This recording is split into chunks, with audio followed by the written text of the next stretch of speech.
Hello, how are you doing? Today at the time of filming is the 22nd of April 2024. I'm doing something different in this video. I've not got a deck at all in front of me. We're just gonna channel and we're just gonna talk. There's no just in channeling and there's no just in talking, but I'm gonna see what comes up organically and naturally. Working with energies rather than working with a tool. Nothing wrong with tarot oracle cards. I love them. They're a big part of what I do in my work. But I'm just feeling something different for this video. One of the things I picked up on when I was tuning into what I was going to talk about for this video was Ascension Reset. Where we know that humanity as it stands now, we're going through an energetic evolution. And it's a time of great revelation, it's a time of deep revelation, it's a time of much chaos and conflict and uncertainty, but it's also a time of great breakthrough, and it's a time that offers us so many opportunities to heal, to sit with our stuff, to sit with our shadow, to sit with the collective shadow.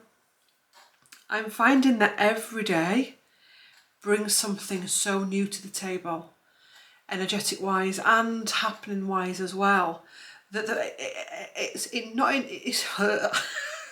some cases it's almost like a day-to-day basis, minute by minute, hour by hour. And what I was shown earlier was the ascension process, the healing process, the awakening process has many roads to it. It's not simple. Anyone out there that's saying it's simple, it's not. It's not a simple step by step. It's why I don't go for all the steps of awakening, the steps of ascension. I don't do that because there are really no steps, to be quite honest. When you start putting labels on things and steps, you miss the whole point of it, and you can really confuse it. And it can cause you to feel as though you've got a lot in front of you. I think this full moon has given us the opportunity to have a real reset with where we are on our paths in relation to our personal stuff, in relation to what's going on as a world at this time. And for people that like black and white, it's going to be a hugely confrontational time. It's that or it's that. If you're going through this, it's not going to be that or it's that. It can be that, this, that, this within minutes of each other. Like literally, oh my God, what is happening? And you'll see this in conversations. You'll be talking to someone and you'll both be doing this, where the energy in the conversation can be all over the place. And you're going through a whole range of emotions and experiences. Also as well, it's about reevaluating where you are, because on the awakening ascension path, the healing path, there are many dark tunnels that we do go down, and we can go down them organically without even realising what's happening to us, or we can get pulled down them by various different ways. And it's really important to acknowledge that you have, but also realise and see those tunnels for what they are. Because what's happening is a lot of people have gone down these tunnels and the energies are just eating away at them. And it's really hard for them to pull back from it. These can be personal tunnels, these can be collective tunnels. And releasing yourself from that energy is going to be really huge in how you evolve going from this full moon. Whenever we go down a tunnel energy, you see in the words tunnel vision, we miss everything outside of the tunnel. We miss all the other stories, all the other narratives, all the other colours, all the other energies, because we're in that tunnel and that's where we're staying. And we become very unbendable and we lose our flow. So being able to acknowledge you've been there, but acknowledge that now you're coming back home to yourself There's also a really freaky thing going on at the minute with timelines and dimensional tripping that we're doing at the minute. Astral travelling, dimensional gateways, time travelling, and sometimes not even realising that you're doing it. I'm going to try and find the best and most easiest ways to explain this, but it's a really complex thing. It's been coming up in sessions. I've been experiencing it. I know the people that have been experiencing it, and it is freaky, but fun. So that's why we like it. You'll be walking down a road, 2024, but all of a sudden you're walking down that road and it feels Victorian. And it's almost like you can feel yourself in the modern world, but also the Victorian world. You're like, it's weird. You can feel yourself going like that. And it's like, oh my God, what the hell is this? And in some cases you can feel dizzy. You can be sat on your sofa and all of a sudden you feel like you're transported back to the noughties, or that you're transported to the future, or that you're transported back to Tudor times, etc. Or even transported back to an old workplace or an old relationship or an old friendship. And when you come back to yourself, it's like, what the hell have I just experienced? In some cases, we're missing time as well. That's happening a lot, where we look at the clock, it's 10 o'clock. Next time we look at it, things have shifted and time shifted. It's like, holy cow, what is that? And it actually can get a little bit scary if you don't fully understand it. There's many reasons behind it. They're all good as well. The more that you're on the healing path and the more that you start to go into your heart space, the more you'll be able to come back on grid with a lot of what we used to have in times gone by, before spiritual communities destroyed themselves. Take note at this point that some sections of spiritual communities are now continuing to take each other down. Step away from that energy. If you go onto somebody's channel or having a Zoom session with someone or a session and they start trying to take somebody down, step back from it. It's that bad out there at the minute. And that's one of the reasons why we lost our gifts, because we destroyed each other. And it's like, well, you guys are not going to have the ability to do that if you're doing that with it.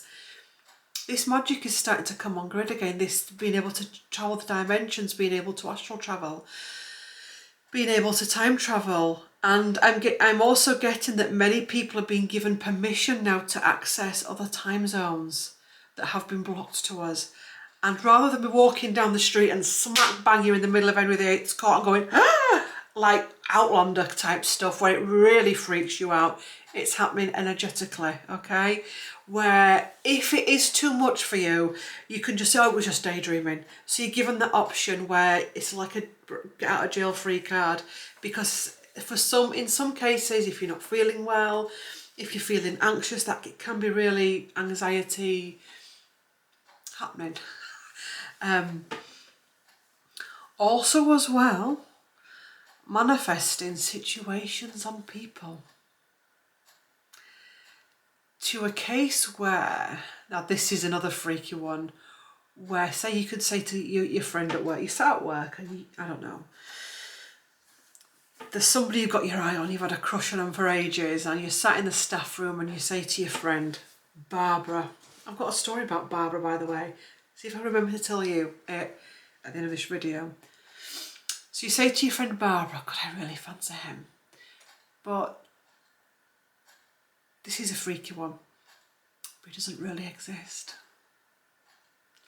In some cases, Barbara will go, who? You'll see him there with the, I don't know, red shirt on. Who? I can't see him with the red shirt on. This is happening, and it's happening in good situations, it's happening in not so good situations. It's also happening where we're manifesting situations in our own life. And it's weird. There's also situations where you're going out into the world and you're not coming across any people whatsoever. Or you're going out into the world and nobody can see you. This happened to me a few weeks ago and it freaked me out. It scared the shit out of me. Now I know sometimes with shamanic protection, we can put stuff on us where we can not disappear, but we cannot be seen. It's freaky stuff, but it does work because I have tested it and it does work. People actually walk. It's weird. They see right through you. It's, oh, anyway. Oh, I've got to be careful with it because especially if you're driving or whatever, I'm crossing a road. Oof, wallop. Anyway, not funny.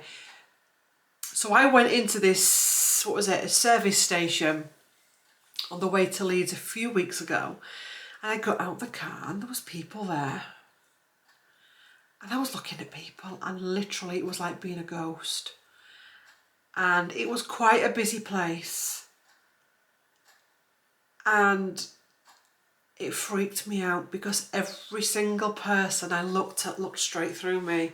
And you could say, well, that's something that humanity is doing at the minute. They're not present and they're not present. They're on the phones. They're full of all kinds of energy drinks and all kinds of other things and overdosing it on everything. But this is something else entirely. And I remember getting back to the car and I felt so anxious because literally I said, nobody saw me. I went into a toilet and I saw cleaners and I smiled and like they just, it wasn't as if it was like, oh, whatever, or ignored me. They literally did not see me and you could see they didn't see me. And it was freaky. That does happen. That does happen. And that is separation, as in separating into the other dimensions. Now, this isn't me talking. I am not that type of a person that comes and says, I am 5D and you're all 3D. I do not do that on this channel. But this is something that I'm noticing more and more. Also as well, things seeming blocked to you, then all of a sudden it happens. Like, for example, I'll tell you an example. This is a couple of years ago. We'd gone to Leicester to see where Richard III was buried. And we'd got to the church and it was grilled off. It was like it had bars around it so you couldn't get to it. And I was like, oh, that's disappointing. I wish we could have actually gone up to it. It was locked. And I was like, I wish I could get up to it. Anyway, this man appeared from nowhere and said, I'm just going to the toilet. I'll come back and I'll open that for you. We don't usually open it. And he did.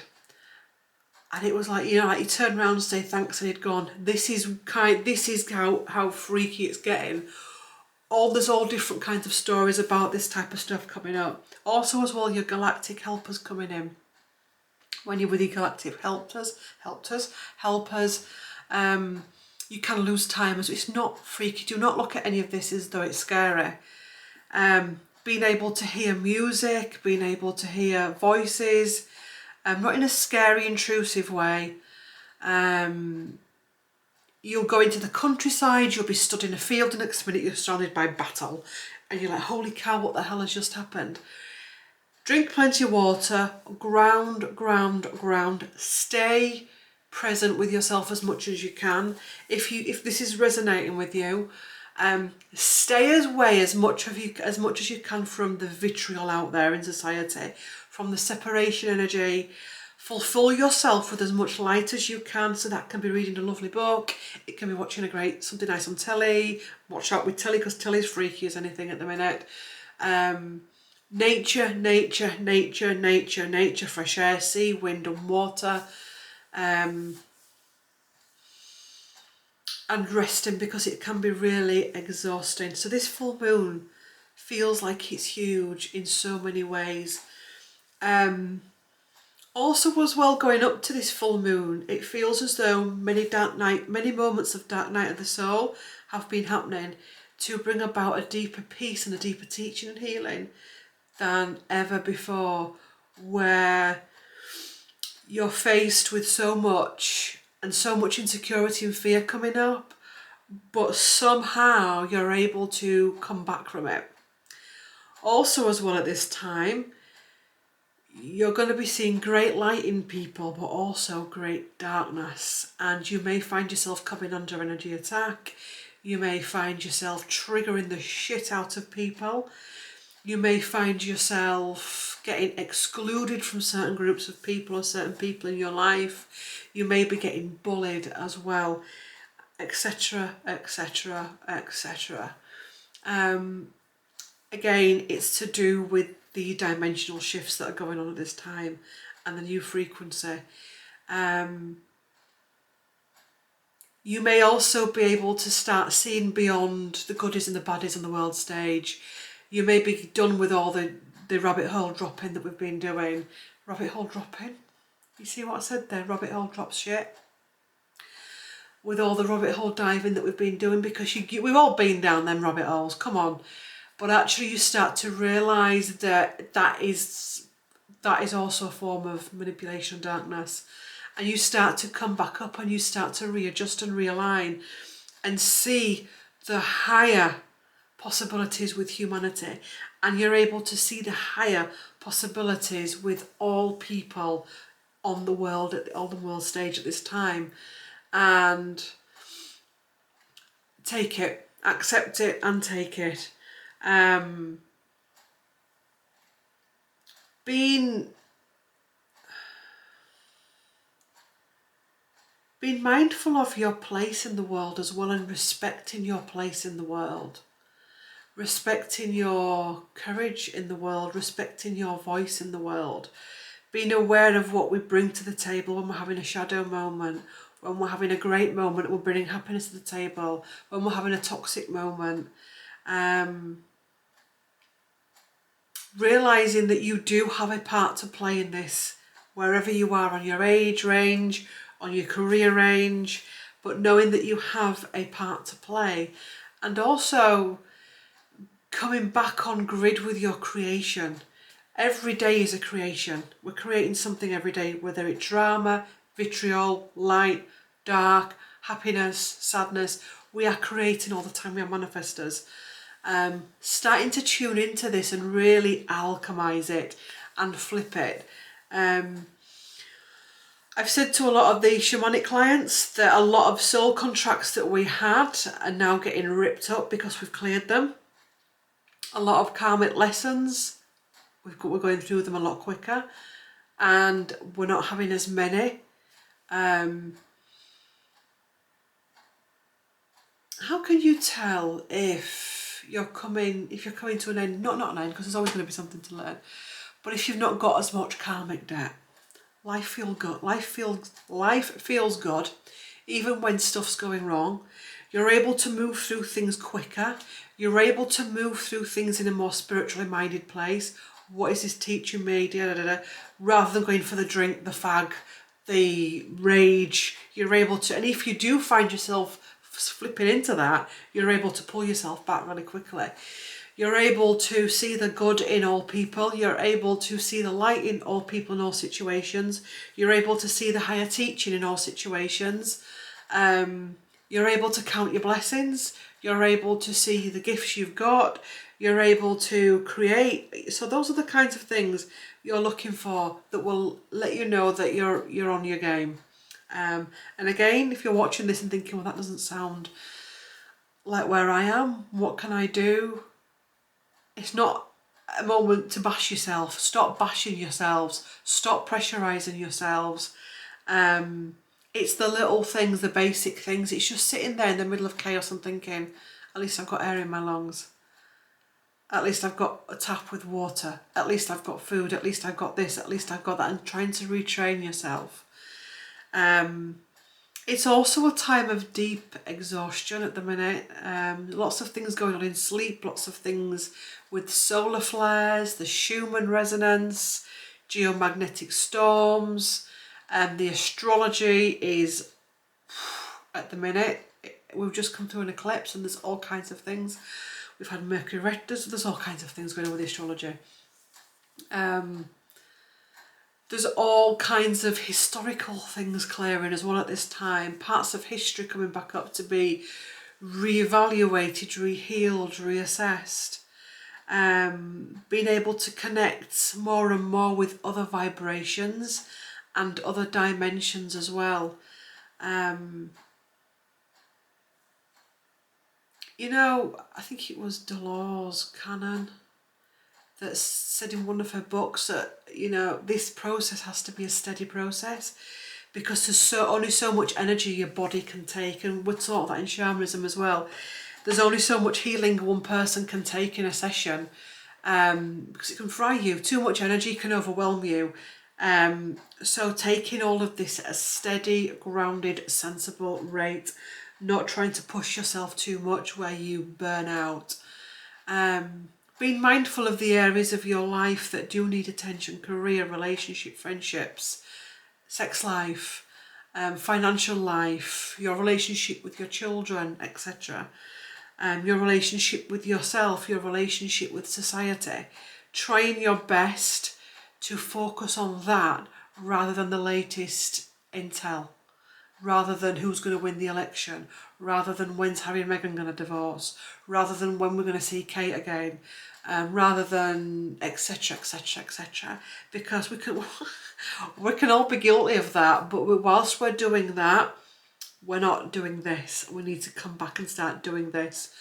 You can observe things, you can be interested in things, but don't lose yourself to it. Don't lose your integrity and your decency as a human being, and your compassion for others in this stuff that we're being pummeled with every day. Also, as well, being aware of social media and the constant information that can come through.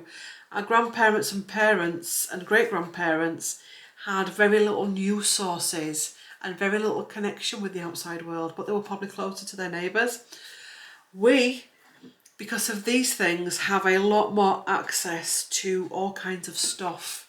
So giving yourself a detox with it, stepping back from it. You'll also maybe realising that a lot of the news feels like noise, where you maybe watch it or you see it come up on your phone and actually you can't take it in. And it's like, what the hell's happening? You're not meant to take it in. Your body rejecting certain foods at this time, certain drinks at this time, certain things you may have done, like, I don't know, drinking, vaping, smoking, drugs, etc. Caffeinated pop drinks, all that kind of stuff. You may start to realise that your body's not experiencing things, or with dairy or with gluten, or etc, etc. And it's not all going to be at once. So yeah, it feels like a huge, huge moon time.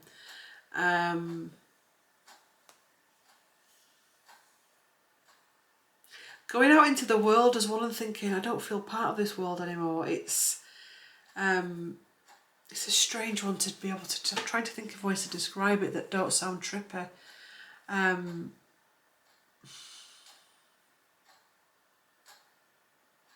It's like you can be sat where you are now and it feels chill and peaceful, and you can be sat in your garden having a nice cool drink and you feel happy and you're doing a meditation or whatever, and next door your neighbour's in turmoil and it's a dark frequency. That's what I mean. You can be sat in the staff room and you can feel that you work in a place that's blissful and beautiful and you love it, yet your colleague may be going through a dark night of the soul there.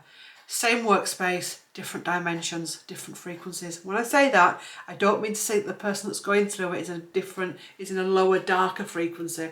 They actually are. You actually are when you go through that. But I'm not doing it from a point of ego. Oh, you're so beneath me because you're having a bad day, or something's happened between you and the boss. No, that's not what I'm saying.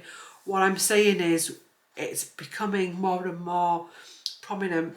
And don't judge somebody when they're not having that good day, and don't hate on someone because they are enjoying their space, because we can all be different things at different times. You could then go home and hate your home, but your next door neighbour loves you. See what I mean? So we can be doing a lot of flipping as well during all of this, being in different dimensions, different states of happiness, different energy frequencies. Anyway, Barbara.